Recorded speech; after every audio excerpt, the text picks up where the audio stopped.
President for Institutional. Okay, I'm Ellen. I also have a bit of a frog in my throat this morning. I'm Ellen Watson. I'm the Assistant Vice President for Institutional Advancement, and we take care of media, special events, and, a host of things under the direction of Dorothy Fife, who is sitting back there. Good morning. I'm Tony Jones. I'm the interim CEO of University Hospital, and I'm replacing Mike Miller. And I've been here for about 3 weeks. Extremely happy to be here, and look forward to working with everyone. Very good. I'm Philip Bromwitz. I'm on the council about 20 years, I think. And I'm with the Jewish Community Relations Council of New York, which is the umbrella organization for all major Jewish organizations in the New York area. And I'm also with the Guardians of the Sick, which is a volunteer organization with deals with various hospitals and nursing homes around the city, helping to advocate for patients. I'm Gary Sklar. I'm an anesthesiologist, no longer working. They tell me I'm retired. There was a faculty here when Dr. Sweeney was a student. I didn't know her at the time. And I'm here to hopefully help make Downstate the great institution it is. Good morning. I'm Mike French. I'm the Chief Instructional Officer here with Risk Management. And I also have been here about 3 months now, and I'm Ranger, as some of you might know, retired, and so I'm assuming this responsibility for the conclusion of our contract in December. Good morning, everyone. I'm Jeffrey Putman. I'm the Vice President for Student Affairs and Dean of Students here at Downstate for all 5 colleges. Skip Williams, Chief Cook and Bottle Washer. Good morning, Dorothy Fife. I'm Associate Vice President for Policy and Planning. Been here quite a while, and we cover all parts of the campus and work on strategic planning, operational issues. We're working on middle states right now, which I know you're all familiar with, and various special projects, including some marketing. I'm Melanie Gann, the Chief Financial Officer. Esther Benny Dow, the Executive Vice President, COO of Downstate. Good morning, I'm Mike Connors, I'm an attorney. Johnson Ho, Student Representative on the Council. And also I'd like to share that Johnson will be joining us next year also. He was re-voted in by his peers. Very good. MD, PhD candidate. Terrific. Kim Stats, Acting Dean for the College of Medicine. Hi, I'm Pat Winston. I'm the Chief Administrative Officer, Chief Operating Officer for the hospital, and I've been here since December. I'm Connie Shames. I've been here since 1979. I am the class of 63 and I'm 11 years old. You didn't give me a chance. And I am the alumni representative to the council. I've been on the council, I think, probably close to 15 years. And I'm also the editor of the Alumni Magazine. I'm the board of managers. I'm the board of trustees, all for the alumni. And I'm involved in many hospital activities. I have been the associate professor of clinical medicine as well. You remind me, my husband used to say that I've been everything here except a patient. And I started out as a nurse here at Downstate. If we could have the approval of the minutes from our last meeting.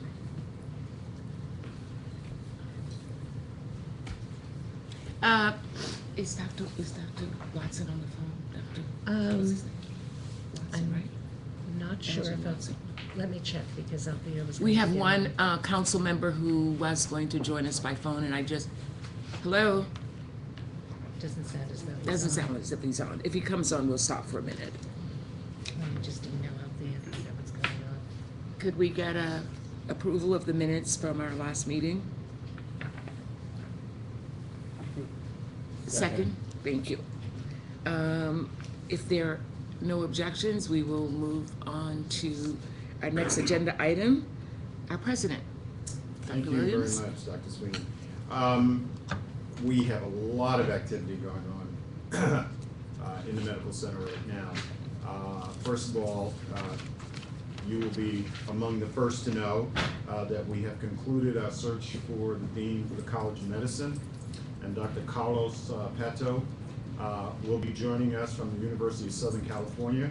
He is currently the chairman of psychiatry, and we were able to recruit his wife as well, who is a professor of psychiatry, and the two of them together will be bringing between $25 and $30 million in grants. So we're very excited about the possibilities, overwhelmingly approved by the search committee. So we're very excited about that. We are beginning to interview finalists in the next 2 weeks for the College of Health-Related Professions. And I'm very pleased to say that at least 3 of the 4 that I've spoken to so far are excellent candidates as well. And we believe that'll be a very successful search. We also have a search going on for the new executive in the hospital. And hopefully we'll conclude that in the next couple of months. And we'll have a permanent leader in the hospital as well. But we're thrilled to have Mr. Jones here with us. We go back a number of years to the Washington, D.C. area. And we are also beginning the search for a research vice president. As you all know, we've completely restructured the research infrastructure thanks to Asher Bain Dow. And we are very excited about the potential to increase our research productivity on campus. So that's all really good news for us. Really good news. A lot of money. Yes, indeed. But it'll be worth it. It'll be worth it. I spoke in January a little bit about we had a research competition for health disparities where the President's office put up $750,000 to create some internal research. We had over 40 applications for the dollars. 14 were granted, and there was only one caveat, and the caveat was you couldn't do it only in your department. You had to collaborate with a different department, school, private organization, and we had a luncheon that Astor and I attended last week for the winners of the competition, and outstanding presentations. We think we're going to see some really good research out of this. It's basic science research, it's clinical research, it's cultural research, and so it crosses all lines, and we think it's going to be very, very exciting, and hopefully bring in some external dollars after this competition is completed. I bought this for you to let you know that we are recognizing the 2015 Excellence in Education Awards. That's occurring this afternoon. And we have 6 outstanding faculty members who are going to be recognized by the campus. And so we're very, very excited about that as well. I wanted to turn it over to Pam in terms of our accreditation updates and what's been going on in the College of Medicine.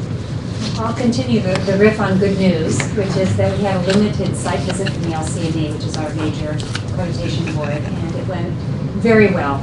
It won't be official until June when the LCME votes and then gives an official certification, but the site visitors felt that we met standards in all, so we've cleared all of our citations. And so that's really terrific news. And then new curriculum is finishing. The first class has made it through the preclinical curriculum, and we're starting to get in step 1 scores, which I think are going to be very good. And it's been sort of universally popular, I think, with students and with faculty. So that's been a really great success due to our faculty. You want to mention GME as well? Yes, also in GME, we, during the transition point, had some difficulty with some of our GME programs with glitch.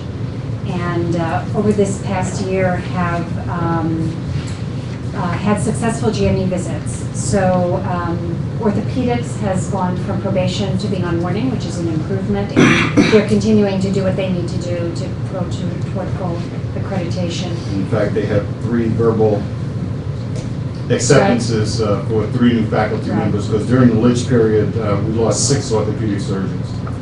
Absolutely. So those hires will really go a long way towards strengthening both the GME and the clinical services of the hospital. Radiation oncology went off warning to full accreditation, Hematology oncology went off probation to full accreditation.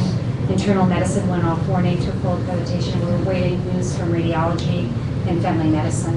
And many of our programs have commendations.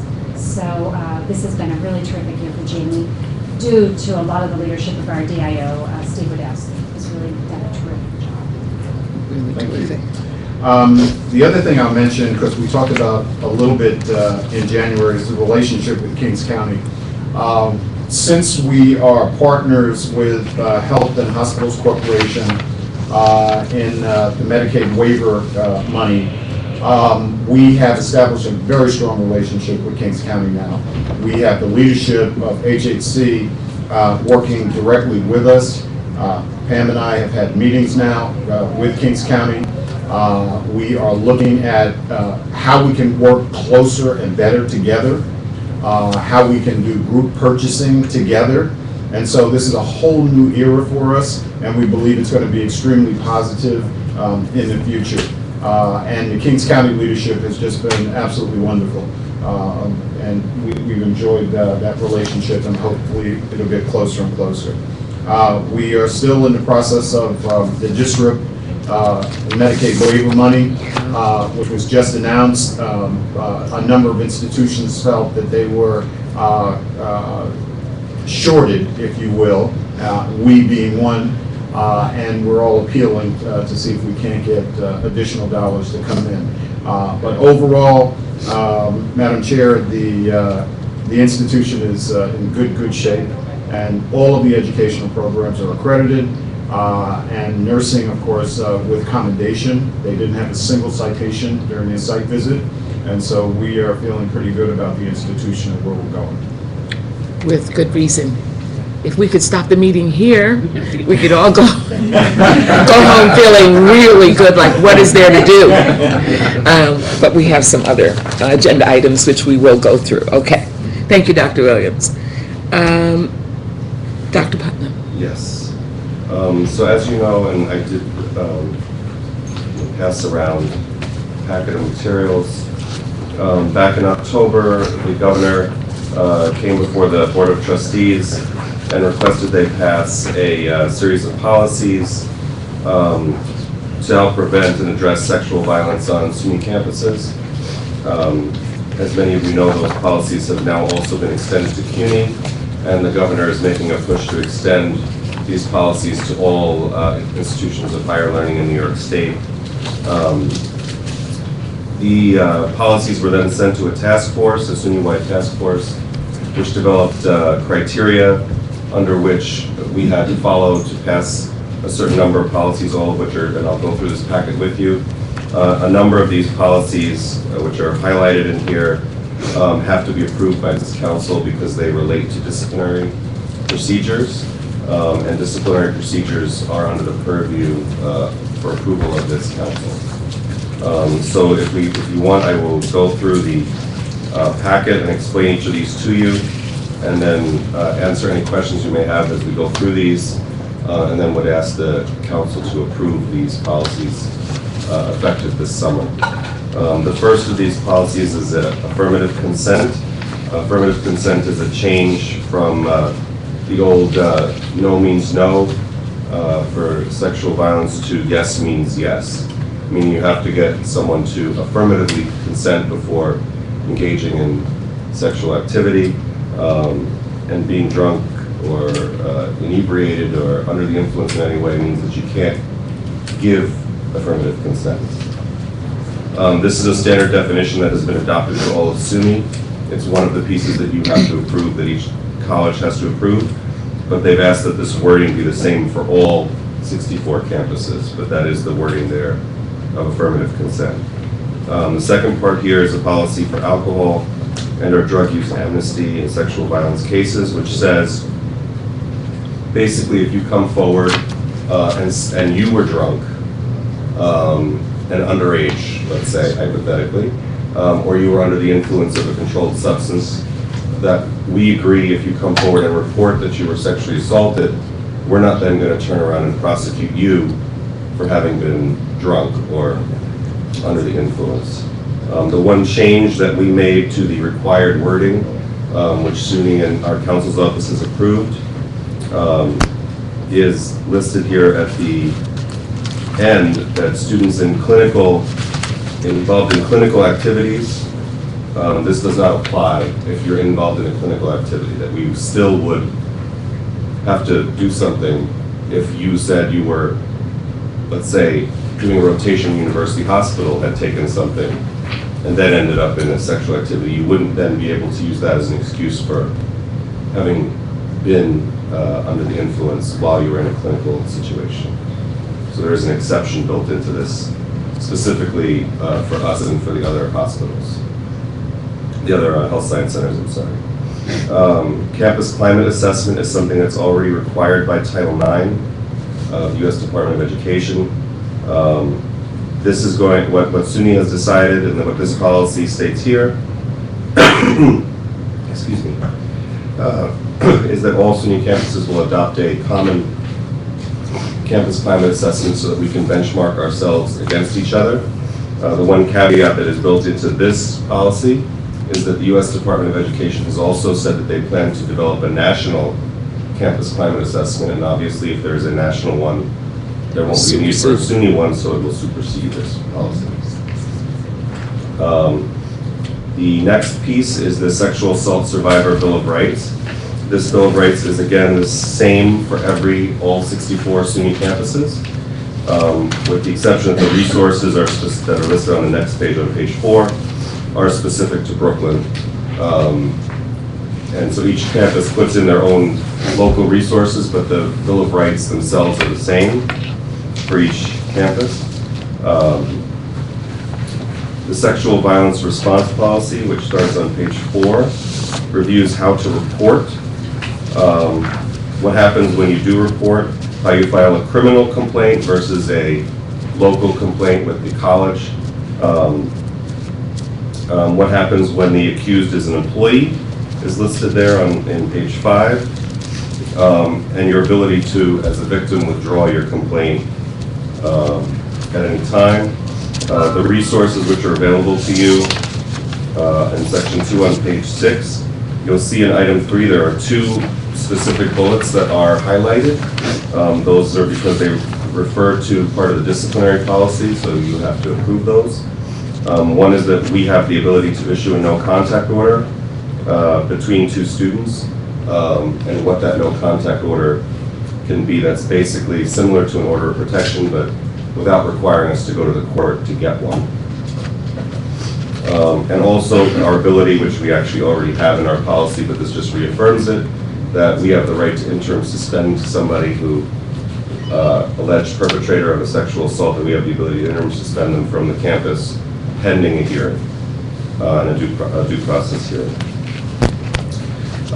Item 4, the student conduct process. Most of these, again, are already in our disciplinary proceeding, but this makes all of these rights common for all 64 SUNY campuses.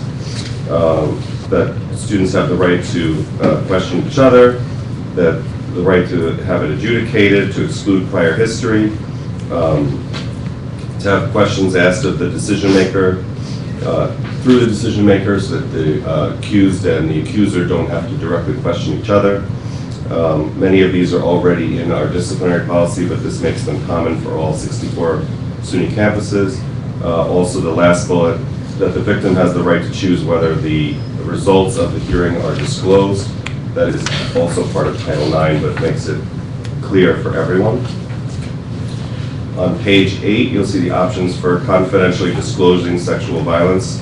This explains the difference between going to a counselor or a minister and having the incident be completely confidential versus coming to a college official like myself, and that while it still can be confidential, it isn't privileged if you come to a college official who's not acting in a medical or counseling type role.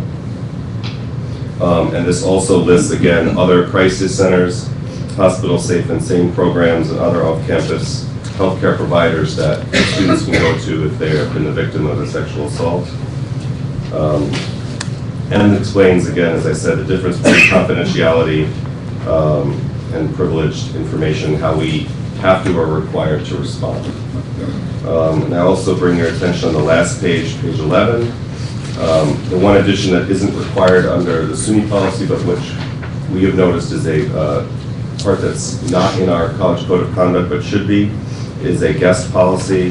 And that's why that's highlighted as well, because it's part of the disciplinary procedure. What this says is that if a student were to bring a guest onto campus and that guest were to perpetrate a violation of the code of conduct, that the college could hold the student responsible for the behavior of their guest. Students are already responsible for ensuring that their guests follow college policies, but if it's missing from the code that we can hold that student responsible for those violations. It also states that we can hold them responsible for violations that occur within a space that's assigned to them and is under their control.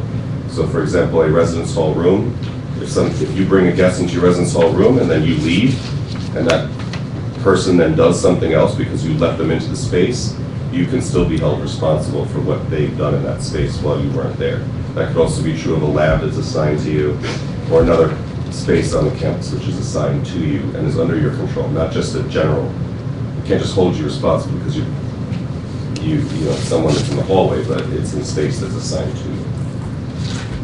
So those are the main points. The policy has been reviewed by counsel's office. It follows exactly the wording of the task force, the SUNY-wide task force gave us. Only the changes being to put the name Downstate in or to put our local resources in. And the only other difference is the one that I talked about, that it has an exception in our policy for students who are in clinical. You don't have the right to invoke the amnesty clause. Take any questions? Are there any questions? Yes. How are students going to know about this? How's it going to be advertised? Yes, the other piece to this is that we are required to, first of all, there will be a notification which President Williams and I will write that goes to the entire campus community.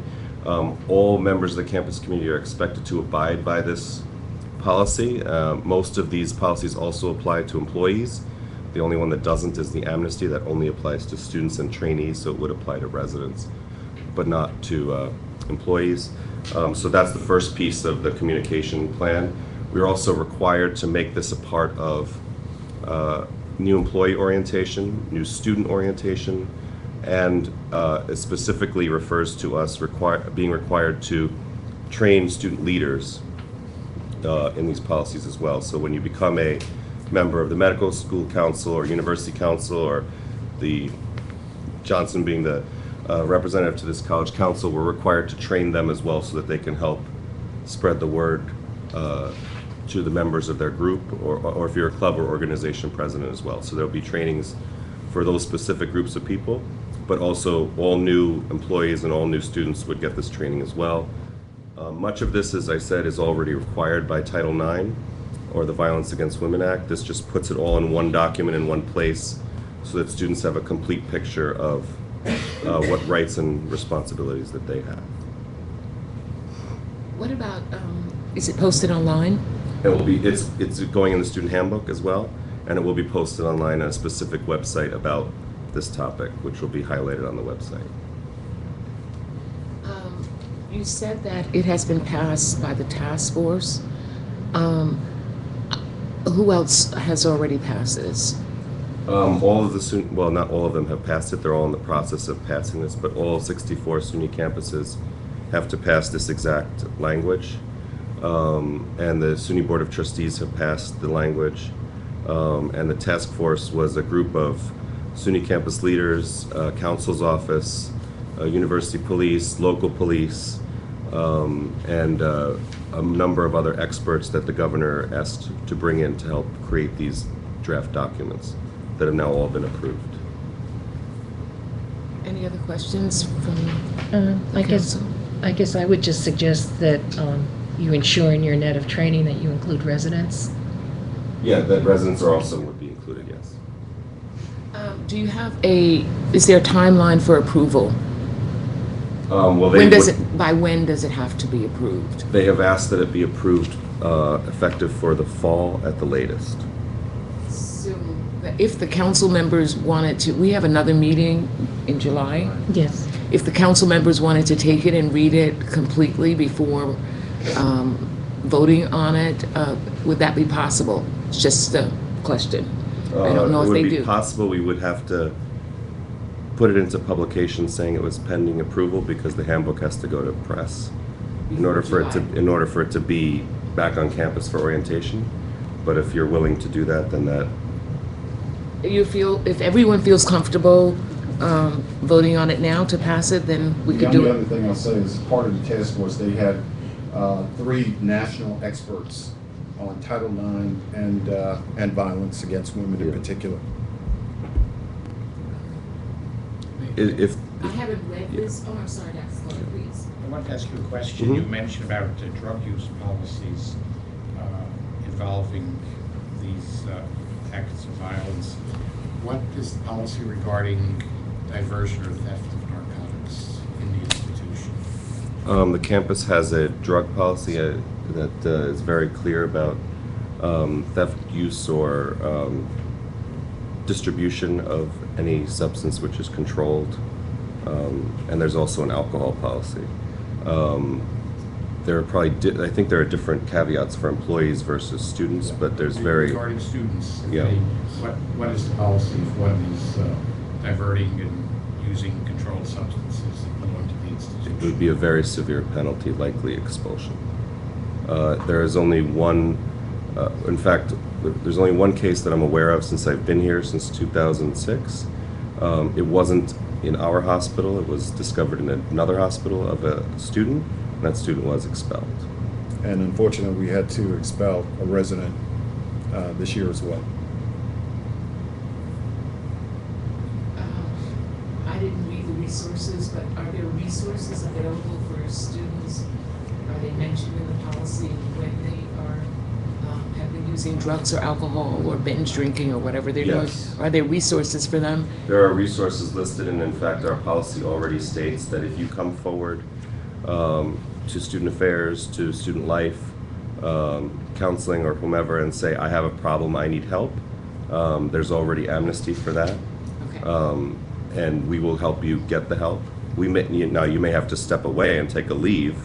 If you're under the influence, obviously, we can't let you be in a clinical environment, but there would be no disciplinary action against you. If we, however, find that you've been in violation, then you can't then invoke the I need help policy. Okay. So that's already written into our drug and alcohol policy. Okay, so we should take a vote? I think so. Okay, I would have an objection taking a vote something I can't read. I have to read. well, I mean, that's, it's just, I'm sure it's fine, but I'm not sure. so then, how many council members do we have here? Let's see. 1, 2, 3, 4, 5, 6. We can, if, we'll take a vote on it, and if all are accepted, except Mr. O'Connor, we can then pass it, but then he'll have a chance to read it. That's what I was thinking about, putting it off until July, till everyone had a chance. So we can have Which is fine, with the caveat that we would have to publish it as is, saying pending approval. We have no issue with that. Do a vote, you know, that's what I said. yeah. We can do No, a I mean a vote. vote online, perhaps. Oh, If- a if- vote online. Oh, okay. You know, That's if- a very good, that's a very good. Dr. Shame suggested we have a timeline to read it and then very timely way have a vote online so that you won't have to go through the pending thing. Is that acceptable to the council? Okay. So, 2 weeks? 2 weeks. 2 weeks. 2 weeks. Is that time enough? Yes. Okay, so the council will have 2 weeks to read it, and we will convene a conference call for the sole purpose of voting on this document. And then Ellen will transmit to you what the result is. Thank you. Okay. And I'm happy to be available if anybody has questions as they read it. And wants to contact me via email or phone. Okay. Would you just give us all your email right now? Yes, please? it's It's my name, jeffrey.putman @downstate.edu. And my phone number's on the, actually, you can use the email right at the bottom of the letterhead too. Okay. It'll get to me.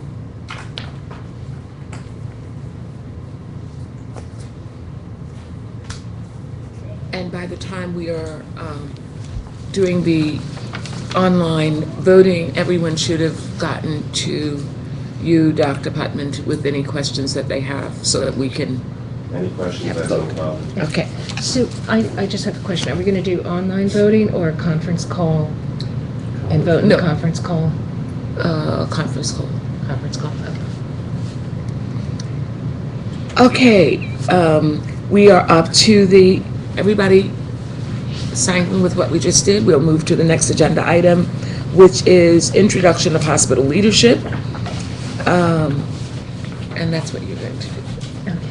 Okay, so I'd like to introduce our new hospital leadership, starting, as some of you already met some of the staff this morning as you're coming in. This is Mr. Anthony Jones, okay, and Pat Winston, who is the Vice President and Chief Operating Officer of the hospital, and Michael French, who is our new Chief Restructuring Officer, replacing Tom Rittinger. Okay, and we have a presentation. Okay. We're ready for it. Fantastic. Thank you. Tony and I are going to double do this. I have a few slides to start with, and my focus is on the restructuring effort, and then Tony will be speaking to some hospital strategic directions. I'd like to simply add to the positive report from Dr. Williams and Dr. Sass.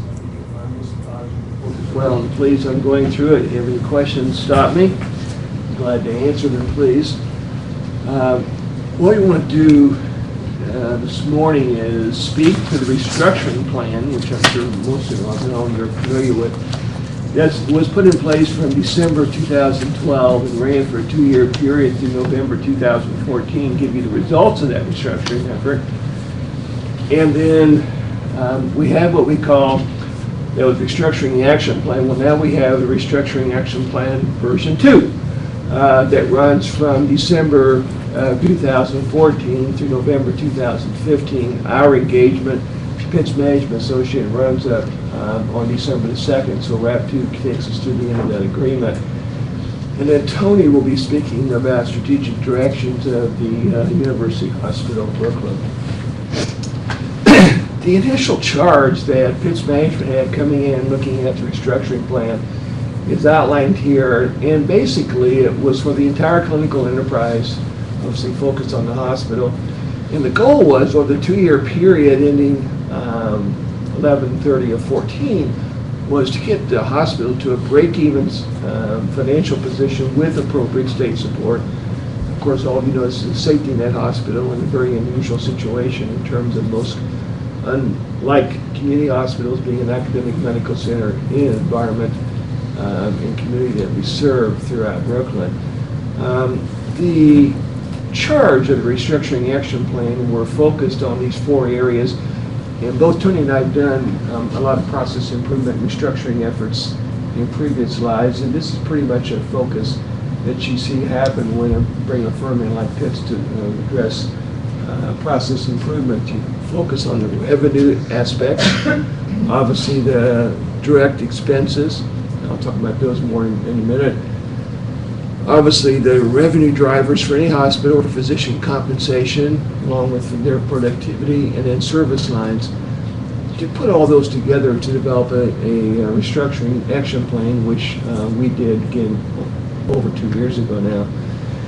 The outcome of that restructuring effort that ended in November 2014 is that we had a plan to improve the overall financial position of the hospital by $134 million. We actually, as you'll see in a minute, exceeded those expectations.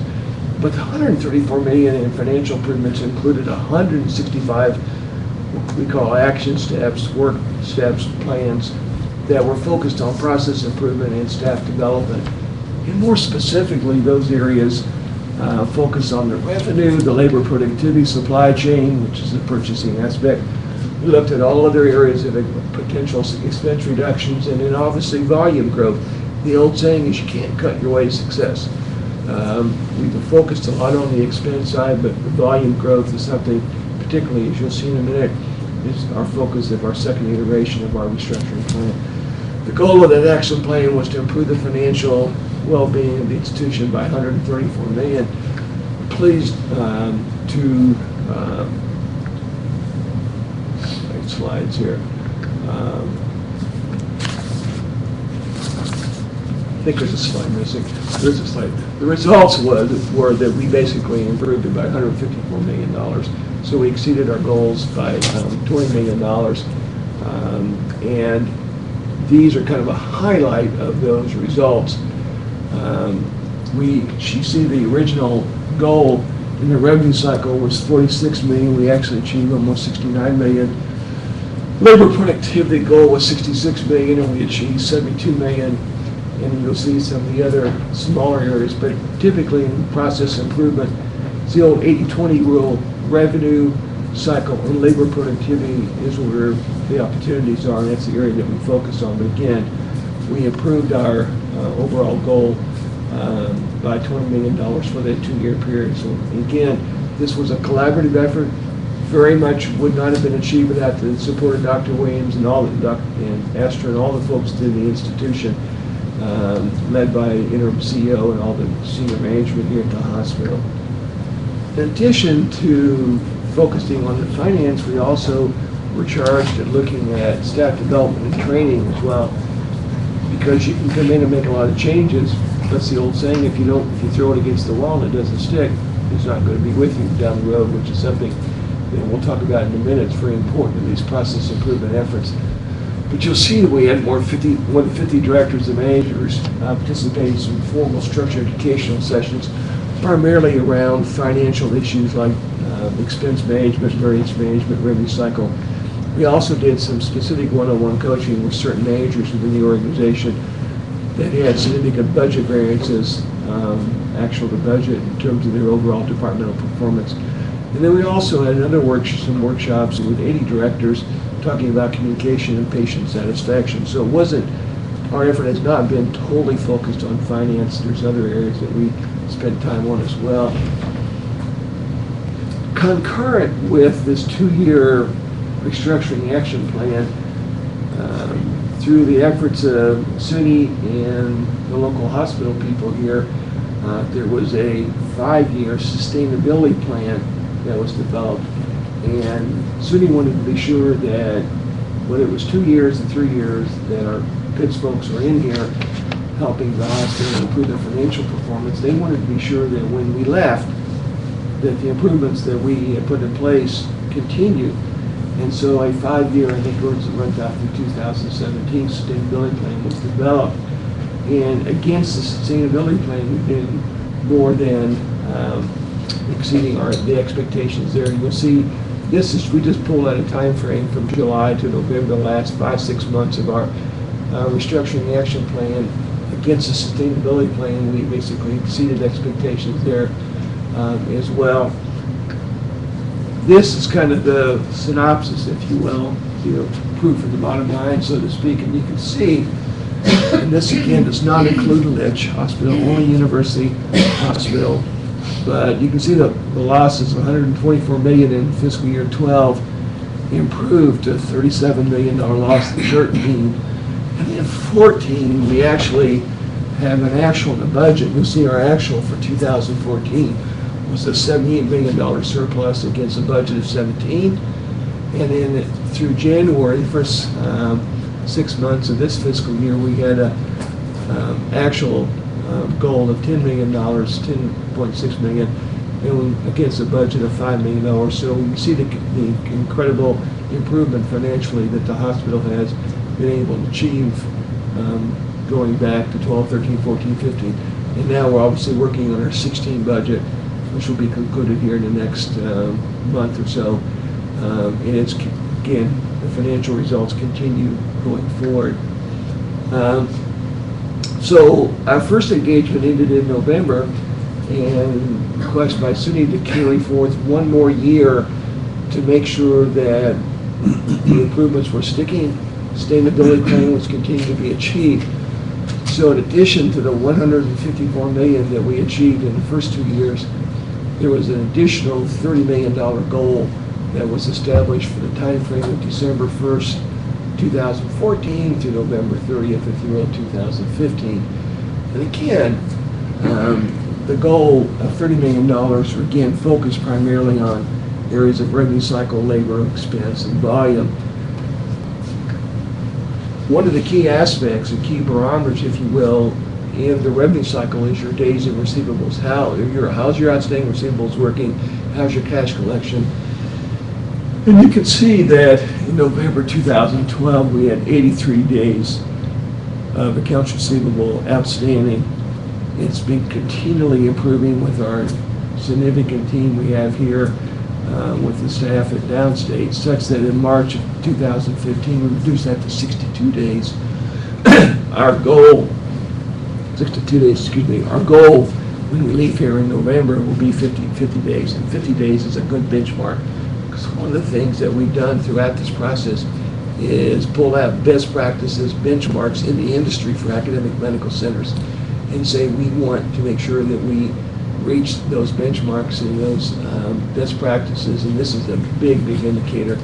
Folks in the revenue cycle area at the hospital have done an incredible job. We have a new revenue. And one of the processes, too, is that during this last couple of years, Pitts has provided a lot of senior leadership roles here, not only the interim CEO, but other roles and responsibilities. And one of the areas in the revenue cycle that one of our folks basically provided the leadership in the revenue cycle. The process is to transition and bring in downstate people to assume those roles and let our people transition their learnings and achievements with the staff over to new people. And we just recruited about 2 months ago an incredibly sharp lady from Brooklyn Hospital as a new AVP for revenue cycle, Bernadette Selby. And so this is quickly becoming her responsibility as our people are transitioning. And there's about 6 other positions in the organization that we're in. Pat's got a couple of them, and a couple others in physician compensation that we're working on, and all those positions will be filled long before we leave, and the proper transition plans will be taking place. This gives again the kind of the focus of this what we call RAP 2, or the second restructuring action plan. $30.3 million is what our goal is. Again, you can see 20 million in revenue cycle, 6 million in labor, $500,000 in expense reductions, volume growth, 3.5 million. And again, the first action, restructuring action plan, had 165 steps over 2 years. This action plan has 100 work steps.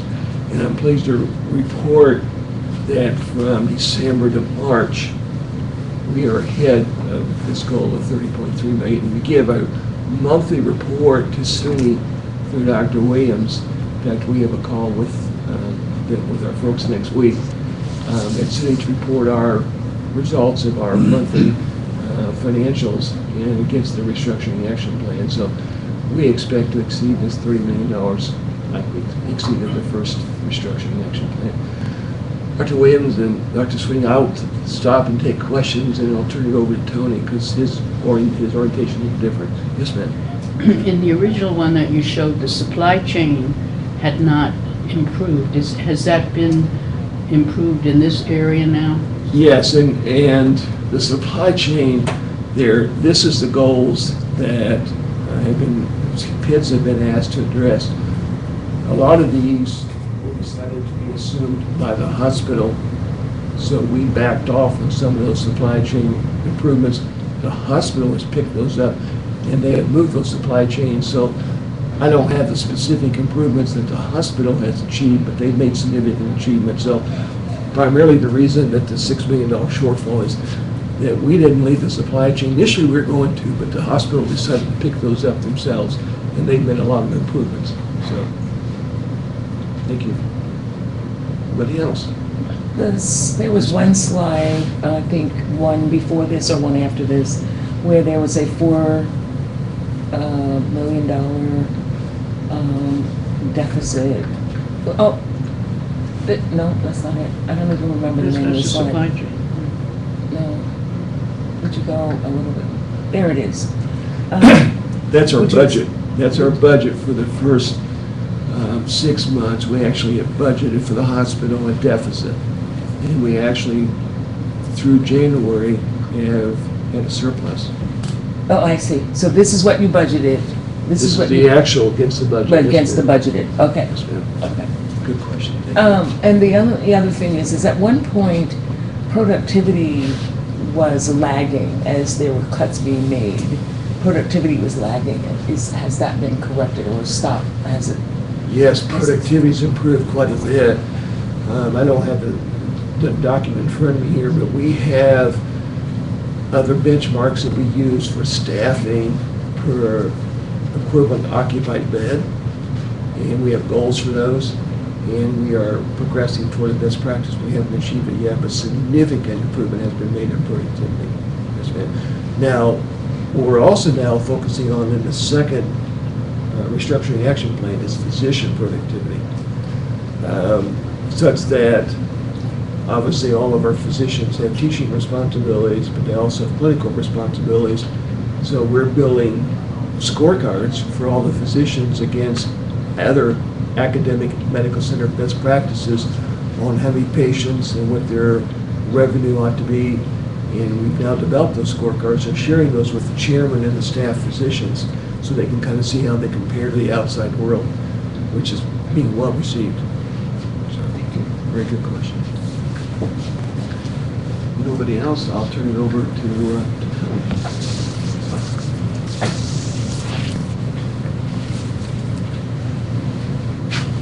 As I mentioned before, I've been here about 3 weeks, and my first day here, I recall very clearly. I had met with Dr. Williams during the interview process and of coming on board. And in my meetings with Dr. Williams, it was very clear where he wanted the organization to go, how he wanted to get there. And with that kind of clarity, it's kind of hard to not be successful. But one of the things that he had talked about was the strategic direction of the organization. And I had subsequent meetings with Astra and the dean of the medical school, Dr. Sass, and some of the clinical chairs. And with the hospital, what is extremely important is that we focus on trying to provide great patient care and also support the educational process here, because this hospital, this campus is actually a gem in Brooklyn, and some people don't know about it.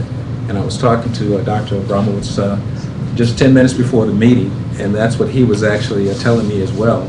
Many people don't know about the organization, and so I guess that's one of the major challenges that we have. But any hospital, and all the hospitals in Brooklyn, would love to have a medical school sitting next to it. They really would. They would love to have the teaching programs in the schools that are located on this campus. They would love to have them. That is a significant advantage for SUNY Downstate. And in order to accomplish all of the things that Dr. Williams and Astra and the team and the dean have talked about, it's extremely important that the hospital operate more as a part of a single integrated clinical enterprise. And most academic medical centers pursue that same vein. Again, we need to partner with the president's office and with the dean and with the other deans of the schools. This is the hospital leadership's working framework. This is our goal, to be a great team member. We also need to be very market focused. It's a discussion in the hospital in terms of where we're going. And to that extent, again, supporting the president's office and collaborating with the school deans. And Dr. Williams just this morning talked about some of the major accomplishments of the different schools across the campus and the recruitment process and all of the accreditations and all those types of things that are going on. But in order to be successful long term, the hospital has to support the campus in terms of continue to be more market focused. And what we mean by market focus is become the partner of choice. SUNY Downstate for all the other healthcare institutions. Again, the enormous clinical intellectual capital that you have here is remarkable. And so as you continue to move forward, that's got to be important for the hospital also to support the partnership, a partnering of choice for other healthcare organizations. The practice site of choice, we're going back right now, and in fact it's being led by Pat Wiston, our Chief Operating Officer, to become the practice site of choice for the doctors. So we're doing physician satisfaction surveys across the enterprise, trying to figure out what's good, what's not so good, quite frankly, with regards to the docs, and we'll work on it.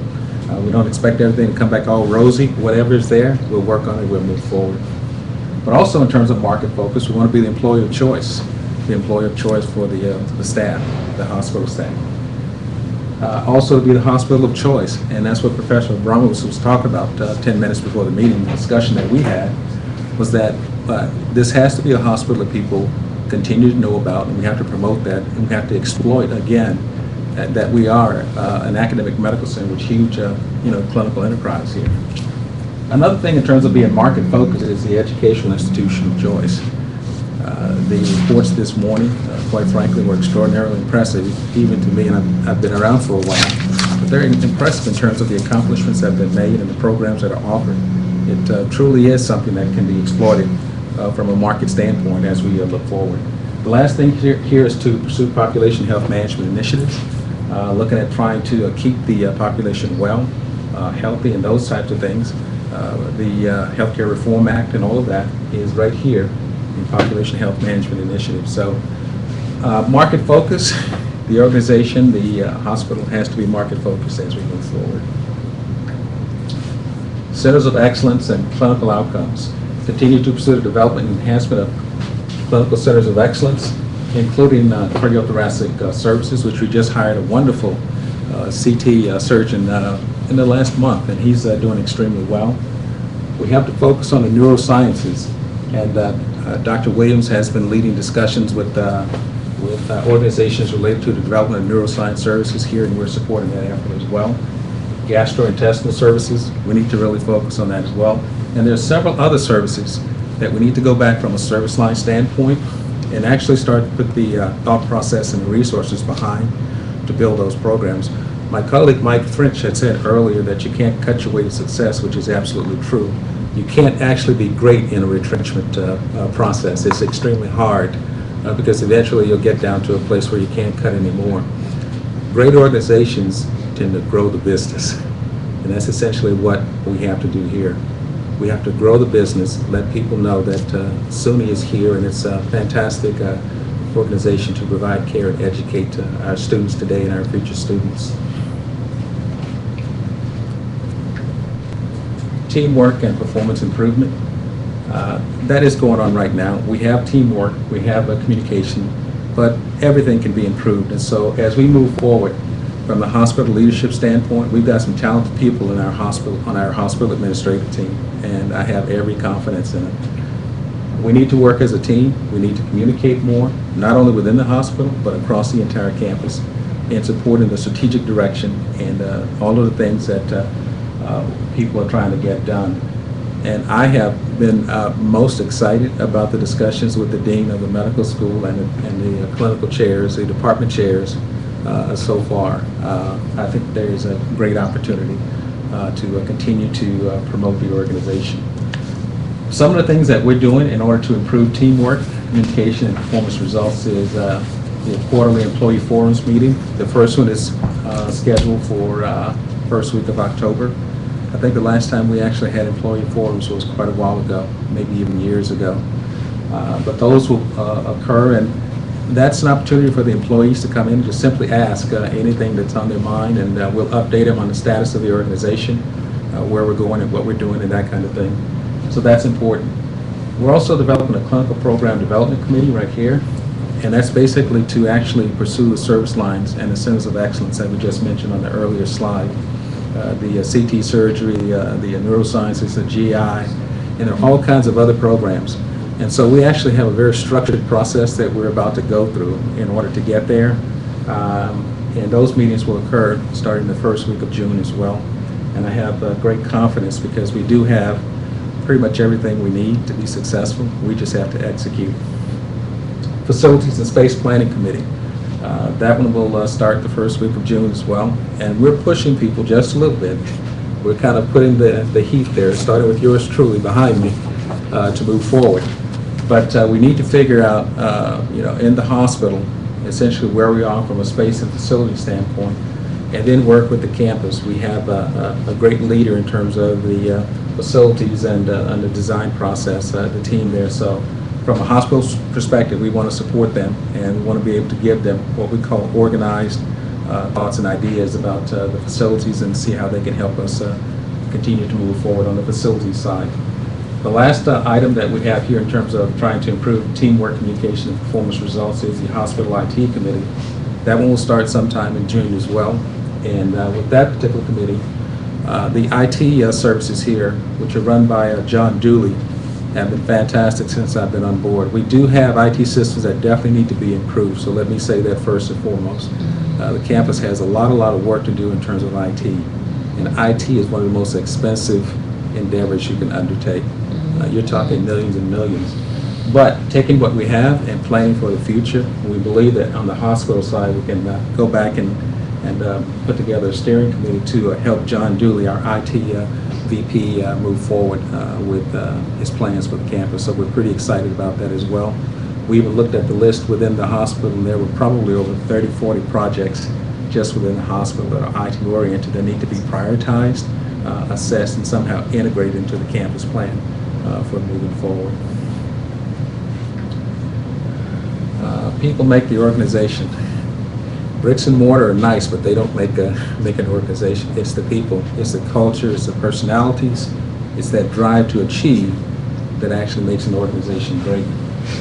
So in the hospital, we want to continue to seek organizational alignment, and I stress these two terms, organizational alignment, with the president's office and the school deans, especially in the medical school. We want to continue to develop a results-oriented culture of accountability. And some of the leadership training that we're doing right now under PMA is actually related to culture of accountability. There are classes that are being conducted on multiple fronts related to leadership and accountability. Create a performance-driven culture. In the end, process is important, but results are what really count. So we as a team within the hospital have to make sure that we actually implement, execute, and achieve whatever we set out to accomplish. The fourth bullet talks about to continue to focus on leadership development programs for senior and middle managers. It's absolutely critical from a culture standpoint and from a success standpoint that you prepare your people when you're getting ready to go out and accomplish something major. It's extremely important. So we actually have to go back and invest in our senior and middle leaders within the hospital, and we're going through that process right now. But it's not only just the middle and senior leaders. We also have to invest very aggressively in our employees and staff members. And in many times in many organizations, the employees and staff members kind of get lost in that process of training and investment in them as well. But the nurses at the patient's bedside, the techs, and all of them, everyone needs to be trained to make sure that they can be proficient at the jobs and excel at it. And frankly, if they're well trained, they tend to be happier employees just in general.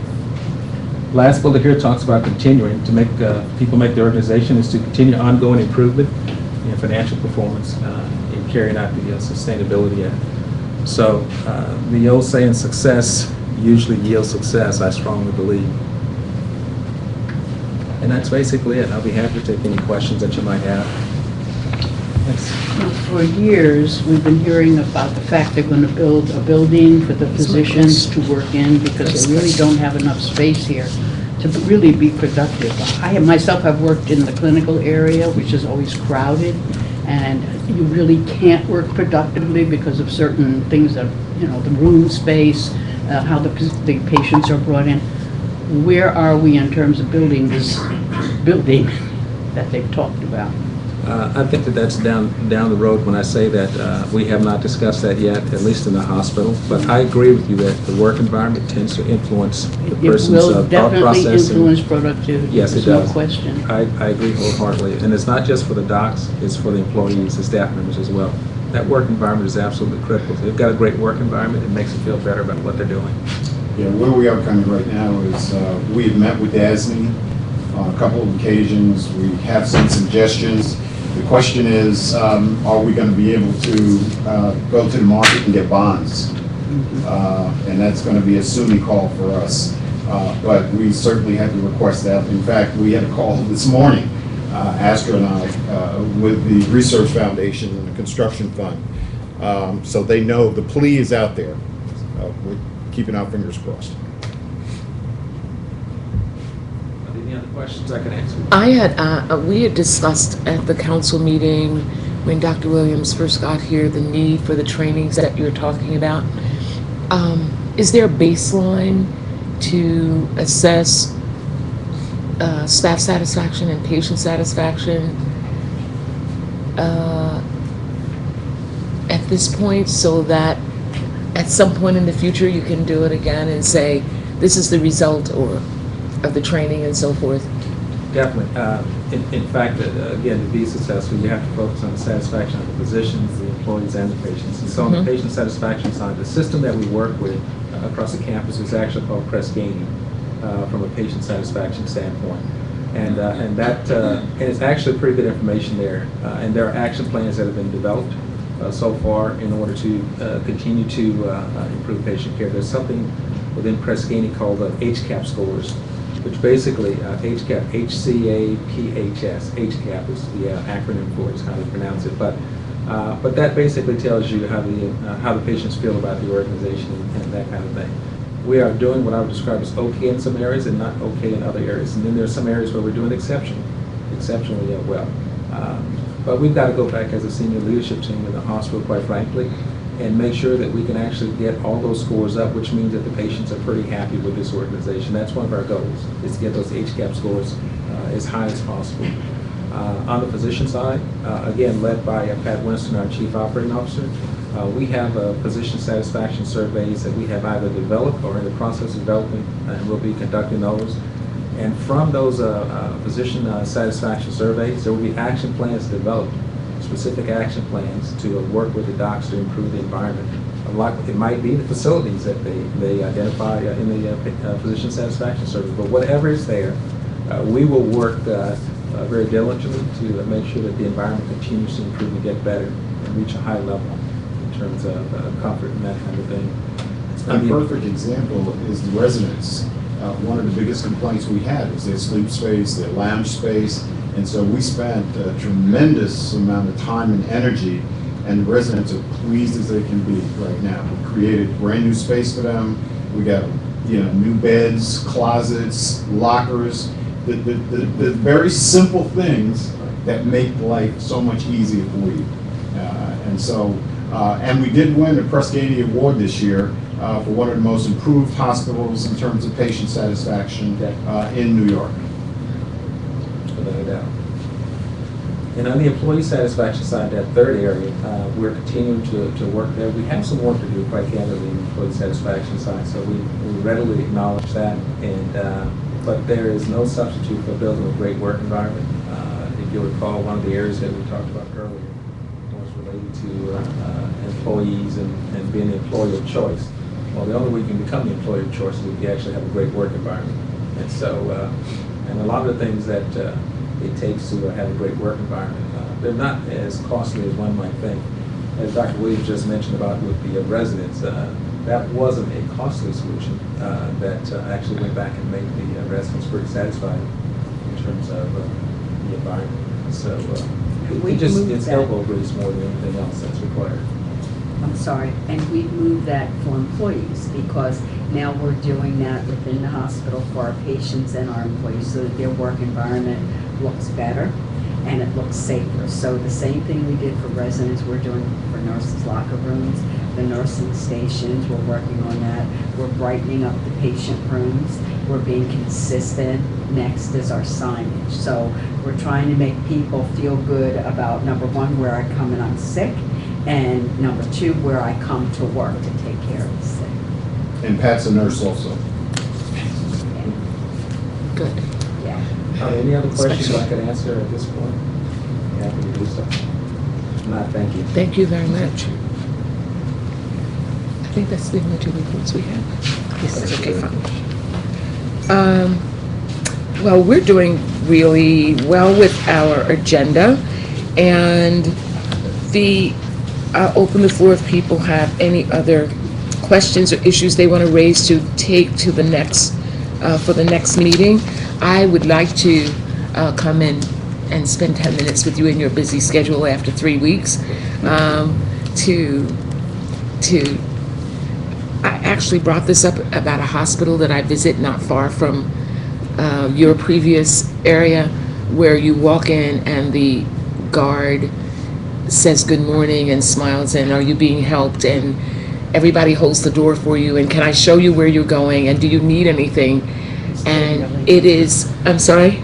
Instead of yelling at you. Yeah, it is. It's, you go there, I take my sister to this hospital for a rare disorder that she has, and every single person that you meet tries to help you and want to know if there's anything else they can do for you. And before you can, after you register, before you get seated, they're calling you for your appointment. It is, as I think, as good as it gets going to a hospital. And since Downstate is where I love, I want Downstate to be that way. I agree. And the door is always open to let me know. I'd be happy to meet with you. I would like to, yeah. Well, So, may I just add the customer service and customer satisfaction, we're embarking on that. Like you mentioned about press gaining, but we're looking at things that employees, you know, when they answer the telephone, you know, when you're greeted when you come in, so that's all part of it. So we'd love to hear your experiences to help us. any other business before the council this morning? Terrific. The meeting's adjourned until July, what? Oh, yes. Why don't you go? Oh, you, Dr. Oh, Williams. just to inform everyone that commencement is Wednesday, May 27th, Carnegie Hall. And it will be a very, very exciting ceremony. We're looking forward to it. All of the council members should have received invitations. If you haven't, or it didn't come to your attention and you would like to attend one of the ceremonies and the luncheons, please let me know. The ceremonies are at 3 p.m. and 7 p.m. They are both preceded by a luncheon. I did it once a couple of years ago and it was really very nice. And I want to do it again this year. I'm looking at my calendar. Oh, okay, good. Any other business before the council? There's a whole series of commencements. We just had the medical school announced, but there's a whole series of other commencements at SUNY. If people are interested, please speak to Ellen. Being no other business, thank you all very much for being here, and our next meeting is in July. July 8th. July 8th. July 8th. Thank you.